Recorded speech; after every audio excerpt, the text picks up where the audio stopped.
you feeling? You got John Riggs here. We are live today at British Bites.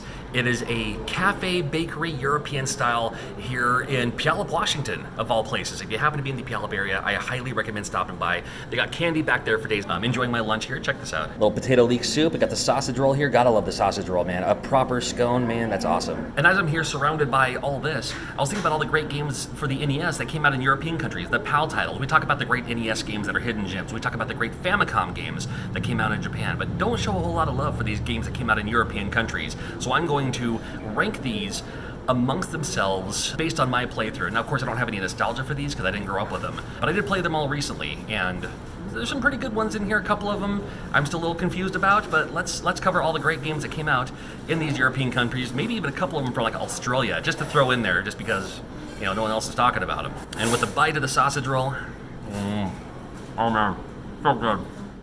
Now, before we get into the PAL specific games, you will find games like Action in New York. Well, that looks interesting. Well, it turns out it's just scat that we got here in the United States of America. And they did this for a few games. You might find Shadow Warriors, well, it's Ninja Gaiden. Street Gangs, well, you'll know it better as River City Ransom. And of course, we gotta talk about Teenage Mutant Hero Turtles. That's right, Teenage Mutant Hero Turtles. Well, you know. And then probably the most famous one, Probotector, which is really just Contra. They made two of them. But this one you play as like a robot and you're fighting the other robots and other alien life form, which I thought was really cool. The rest of the games on this video are going to be PAL exclusives or PAL games that did have a Famicom port, but we never got in the United States. And all the games are captured via emulation, either through an emulator or through a mister. Even PAL games through an emulator may have graphical glitches here and there. I promise you it's not the game, it's just how the emulation was captured.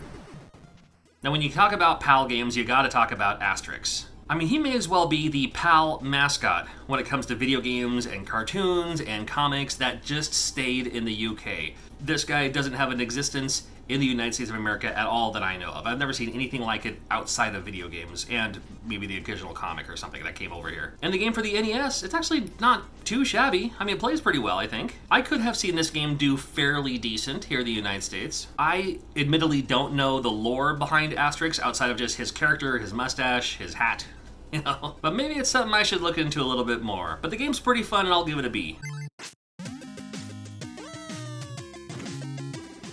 I mean, we gotta talk about the Smurfs, right? Now, the Smurfs have had games here in the United States, but we never got this Smurfs game for the NES. I gotta be honest, I'm a little upset. I wish it played more like the Coleco version or the Atari 2600 version, because I played a ton of those in the early 80s.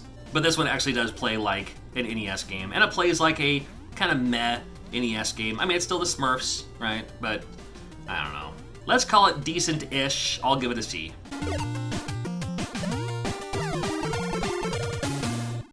When you're looking at PAL games, you might see Palcom software pop up every once in a while, and that's good news because that basically means it's a Konami game. And Krakow was a PAL game that I actually used to have. I actually used to have this physical. I mean, it's Arkanoid, really. Arkanoid, Breakout, call it whatever you want. It's this kind of game. And it's a fun game, and it's done very well. Like Arkanoid, you can pick up power-ups and stuff. That'll help you out. You always try to get for that one weird angle to go on top and start bouncing around all over the place, clearing out a bunch of blocks all at once. I do love me some Krakow, and not just because of the name. I'll give this game an A. This is The Legend of Prince Valiant. And at first glance, you're just like, oof. It's, you know what I mean?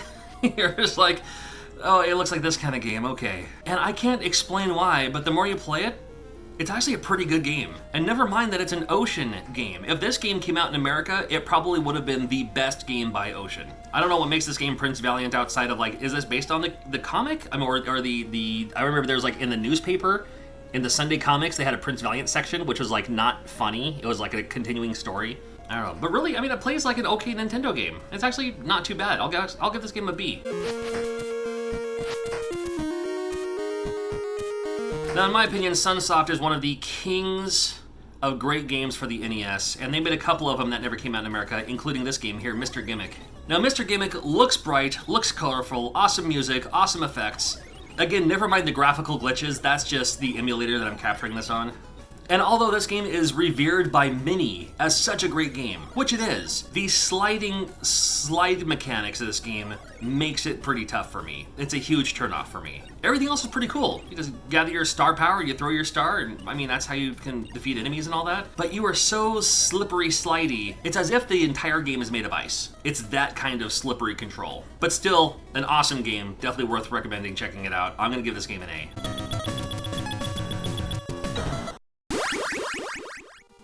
Euphoria, another game by Sunsoft, and this was a game that was supposed to come out in the United States. I think I remember hearing about that or reading about that this game was actually slated for a US release. It just never happened. And it plays like a fun, cute, cartoony action platformer. You can bop on enemies' heads. You can also pick up an item that you can throw to defeat enemies too. Kind of open worldish a little bit too, which is kind of nice. It's definitely one I'd recommend checking out as well. You gotta check out our good friend Euphoria.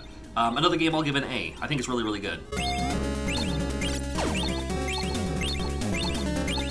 If you're looking for UK candy bars, you might find these, the Curly Whirlies, and you're like, that's kind of a funny name. Well, if you're from the day here in the United States, you'll remember Marathon bars. These are Marathon bars, and they taste exactly as I remember them. Here's some more games for you.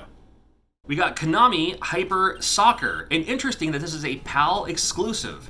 Never came out in the United States, and they're calling it soccer instead of football. Interesting. And if this game would have come out in the United States, it would have been, without a shadow of a doubt, the best soccer game that we had in the United States. It's really, really good. I'm not even the biggest fan of football or soccer. I'm just, it's just not really my thing. But this game is super, super fun. That's what I loved about Konami games, was it took these sports games, and even if you weren't a sports fan, it made them fun. And Konami was the best at doing that. And this game's no exception. Definitely a fun one. I'll give this game a B.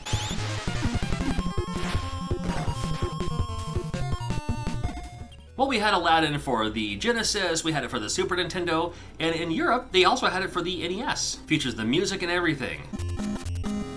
Ooh, boy. Well, that's broken. Here, let me try another emulator. Alright, that's better. Really, at the end of the day, this is the Game Boy version. It's basically the Game Boy version, but just on an NES cart, and it's not great, but still kind of fun to see. I mean, not that it's not great, it plays well, it's just, we already had it for the Genesis, we already had it for the Super Nintendo. This one may be based a little bit more on the Genesis version, I suppose, but it's okay, and I'll give this game a C.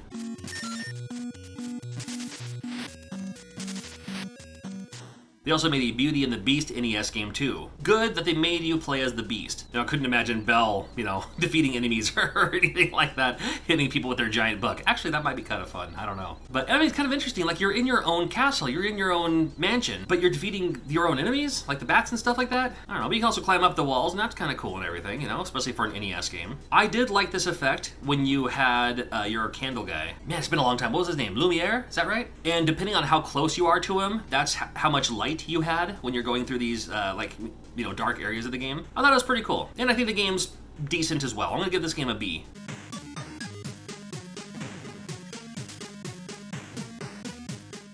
We've got Noah's Ark, and not by Wisdom Tree, and it's interesting. I mean, you shoot, I don't know what it is, seeds maybe. And I find it interesting that although you're Noah and you're trying to get, of course you're trying to get the creatures onto the ark, you're also trying to defeat the other enemies at the same time. Well, I'm looking at the enemies, there's crabs, there's snails, maybe enemies that would have survived the Great Flood. I mean, it's kind of interesting to see. It really is, and it might be worth checking out too. I mean, honestly, not the greatest game in the world, but it's something. It's a C.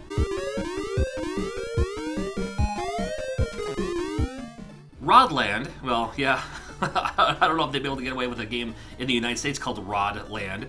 However, it worked just fine in the European countries. And this game actually would have done very, very well in America, I think. Along the lines of your Bubble Bobble, your Paracel Stars, your Rainbow Islands. It's that single screen puzzle platformer where you have to just pick up all the items. In this case, it's like flowers. And you can also defeat the other enemies, and when you do defeat the enemies, they turn into something that might help you defeat other enemies too, which is kind of nice. And how you defeat enemies is you have your little star rope lasso thing, and you grab them, and you flip them around and give them a couple of German suplexes, and then they perish. I love it. 2 players simultaneous, a lot of fun to be had with Rodland. I am a big fan of this game. I've admittedly never played all the way through this game, so I'm not exactly sure how many levels. Looking it up, the arcade version has 32 levels. I don't know if this game would have 32 levels, because that would be a pretty short game for an NES game. However, still pretty fun, and I like what I played of it, and I'd like to play more of it. And the game is an A. Rackets and Rivals got a tennis game, and is it just me, or does this look weird? It looks like they're like gigantic, standing on a ping pong table or something.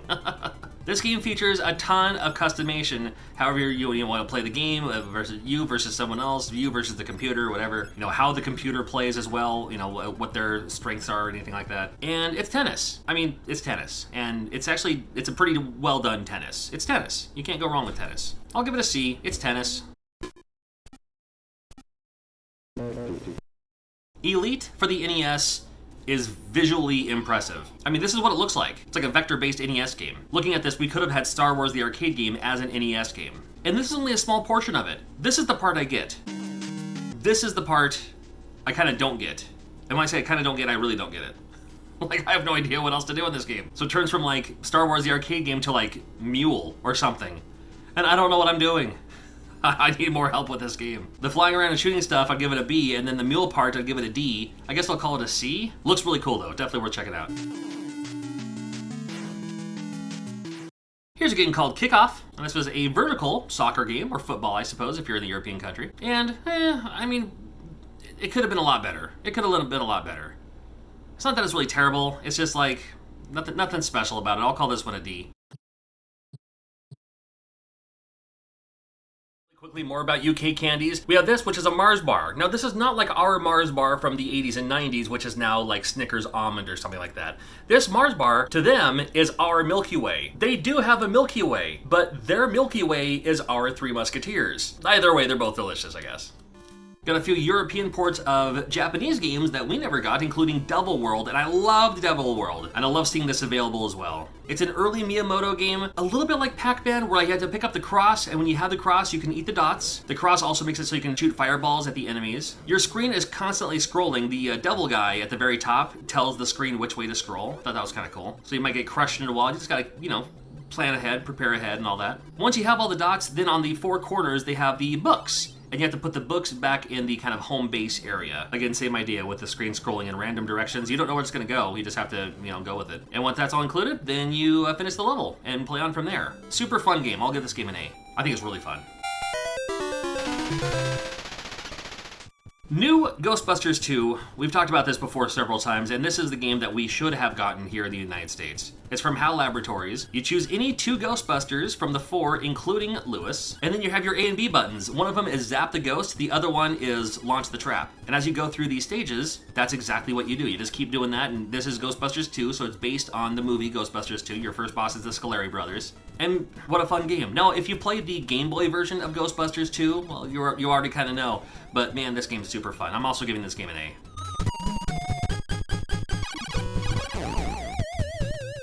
Hammer and Harry, how fun is this? A game I could have seen do very well here in the United States. It is your basic action platformer. You got your giant hammer, and you can also upgrade your hammer to do different hammer things. You know, of course, you can attack enemies with it, you can break through blocks with it, you can hammer the ground, which will kind of like, you know, take care of some enemies that way too. Fun times, fun game, Hammer and Harry. I'll give this game an A as well. Over Horizon, another great game from Hot B. It's a shooter, it's a space shooter, and you have your A and B buttons. One button fires toward you, the other button fires behind you. So when you got enemies coming up from behind, you can hit your B button to shoot the enemies behind you. There's ways you can upgrade your ship to fire different things or different weapons you can use if you want lasers, if you want bombs, you know, the homing stuff, whatever homing is an option, I almost always go for homing. And an excellent shooter. It sounds great, looks great. I have no complaints with this game at all. I'm also gonna give this game an A. Oh, Parodius. Love the Parodius series. It's like Gradius, but it's parody. So, I mean, you can play as fun items or, you know, fun characters. The enemies in the game are also fun. The music is fun. It just makes a shooter and just makes it fun, for fun. A little cute-like, chibi-like, you know? But it's still, at the end of the day, an excellent, excellent, excellent shooter. I'll give this game an A. This is the Trolls in Crazy Land. That's right, it's based on those creepy, creepy trolls with the fluffy hair. You're naked in this game, so never mind about all that. Now, this game did come out in Japan as something else, but when it came out in Europe, they changed the graphic. It's basically a graphic hack, and they made it so you play as these treasure trolls. At least we called them treasure trolls for a while. I don't know if they're still treasure trolls or not. They're just trolls. I think treasure trolls were the trolls that had like the gem in their belly or something. I don't know. This game's, it's okay. It's a B. I'll give this game a B. That's fair. That's fair. Even got a couple of games from our good friends in Australia, including Aussie Rules Footy. I'm not too familiar with this Aussie Rules Footy, but I like the fact that your arena looks like a basketball. It's round. It's a round arena, which makes sense, I guess. And it looks like you're trying to get your football type oblong ball, kind of like almost like a rugby ball, through the spokes. Again, I'm not too familiar with how Aussie Rules Footy works. However, I had a lot of fun with this game, and it's okay. I'm sure there's a lot more going on for itself to make it even more fun, but I'll give it a C, I think.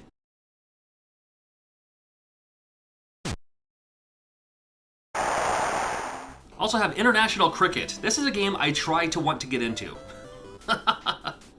Cricket's one of those games. I've played a couple of the video game versions of them. I try watching a little bit on like YouTube and stuff like that. I'm still not exactly sure what's going on. A lot of people kind of compare it to like European baseball. It's not that. I mean, yes, they throw a ball, or like the bowler throws something, and then you hit it, and then that depends on your runs. And the bowler is trying to hit, are they called wickets? And make the little stick thing fall off. It is a time-honored, classic, traditional gentleman's game. With terminology like this, that's when it starts confusing me. Please fill me in on how to play cricket. I might like this game a little bit more, but let me at least give it a C. How about that? I've done a ton of these other ranking videos on games published by certain companies and all that too, so make sure you check out those videos. I thank you for watching, and we'll see you again real soon.